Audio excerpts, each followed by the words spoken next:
to introduce and invite to the podium Reverend Dr. Eddie M. Connor, who is an author. You will note a trend during today's program of our journalists, our writers, our poets, our authors, because they tell the art of our lives, our history, our present, and our future.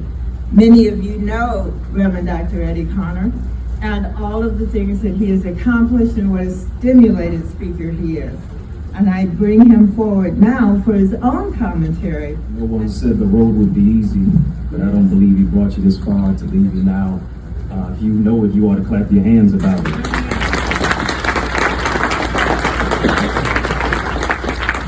It's a great good afternoon to you, ladies and gentlemen. I count it an honor and privilege to really stand before you here as we are celebrating this auspicious occasion. And today we're saluting fathers and we're celebrating and honoring freedom.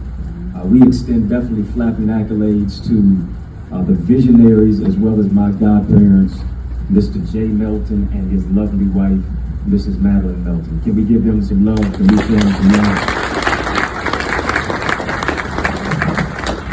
It is indeed a fact that I truly appreciate them for being the angelic anchors in my life. And of course to Mr. Melton for his fatherly guidance and wisdom through the years.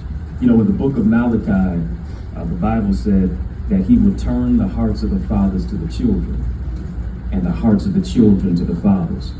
I think today is a symbolic example that we've got to tell this true story about our fathers. Our fathers are the architects for their families building a solid foundation. The growing trend today that we have to really underscore and recognize is that black dads are involved in their children's life. We've got to tell the truth about black fathers. Whether they live with their children or whether they don't live with their children, they're more actively involved in their children's lives than the counterparts of other races. We've got to understand today that we are not stereotypes, but we are prototypes. We're not thugs, we are scholars, we are leaders, we are husbands, we are fathers, we are examples. And that's why I penned and wrote my new book. It's my 14th book. I know y'all looking at me, how old am I? I might as well tell you I'm older than Michael B. Jordan, younger than Michael Jordan. I'm older than Jaden Smith, younger than Will Smith. Some grandma here, you 80, but you look 40. Y'all know black don't crack. Brown won't let you down. Beige don't age, tan got a plan, and lighter do you right. I got everybody in the house. This is why I wrote my 14th book. Just went #1 on Amazon this past Tuesday. It's called The Mask of Masculinity. How men, yes. How men can reclaim their identity, lead in love with vulnerability. And the fact is that it also shares how women, our sisters, can create a safe space and place for your man, for your father, for your son, for your brother to be open and be vulnerable with you as well. And it is written because ever since we were a child, as a man, as a boy becoming a man, they've been telling us don't cry. They've been telling us don't be vulnerable. They've been telling us man up, stop being weak.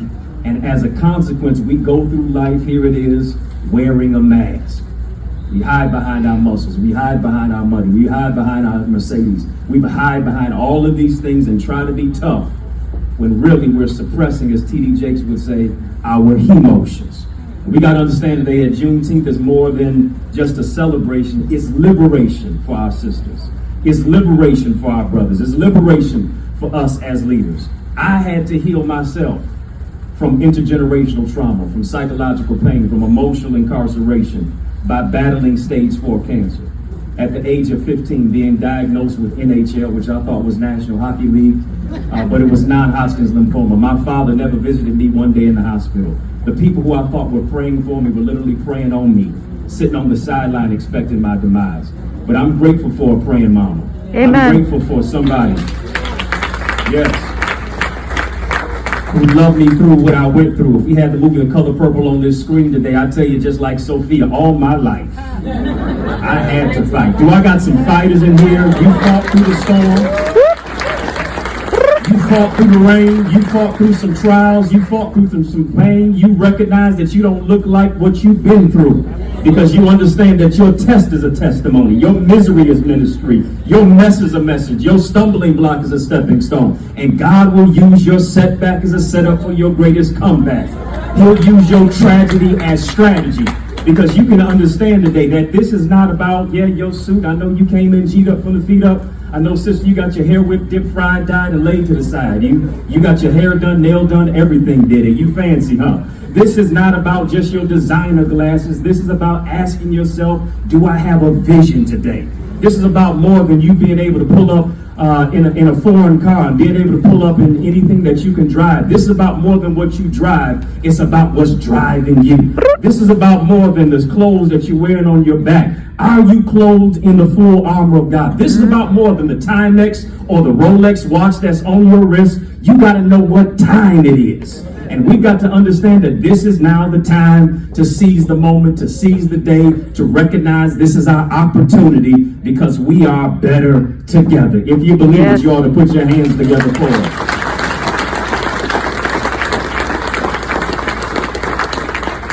So I'm calling you today to definitely come and see me before we close out this occasion. I'd love to sign a book for you.